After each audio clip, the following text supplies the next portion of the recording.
Hello guys အားလုံးပဲမင်္ဂလာပါကျွန်တော်တို့မိတ်ဖြစ်ပါတယ်ဒီနေ့မှာတော့ Microsoft Browser ရဲ့ Microsoft Chat ပတ်သက်မှုနဲ့မိတ်ဆက်ပြရမယ်ဒီ Chat ပတ်သက်မှုကိုကြိုက်ကြမယ်လို့လည်းညွှန်နေပါတယ်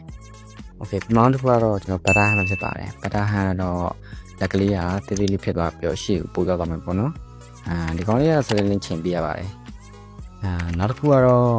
ဒီ white block online ပါတယ် white block online တော့ကျွန်တော်တို့အရင်ကဆိုရင်ဒီ block တစ်ခုထောက်တဲ့ခါကျရင်အမဲချောင်းလေးရဲ့ပေါ်ဆိုပေမဲ့ဒီ chat ပဲထည့်လိုက်မယ်ဆိုရင်တော့ဒီ block တစ်ခုထောက်တဲ့ခါကျရင်အပြူအောင်ချောင်းလေးနဲ့ပို့ပြီးတော့ဘယ် block ထောက်လာမှသိတာပြရပါတော့အေးဆောက်တဲ့ခါကျမှသုံးမှထင်ပါတယ်ဘယ်နောက်တစ်ခုကတော့ beta display ဖြစ်ပါတယ်ဒီ beta display ကတော့ကျွန်တော်တို့ market player တိုင်းကြမှထင်ပါတယ်သူကတာမန် display တွေကိုgolden တွေကိုပို့ပြီးထားကြတော့ဒီရဲ့တခြားဘက်ဖြစ်တယ်ပေါ့နော်ဆိုတော့ဒီတခြားဘက်သုံးခုကိုကျွန်တော်ရဲ့ data channel မှာတင်ထားရပေါ့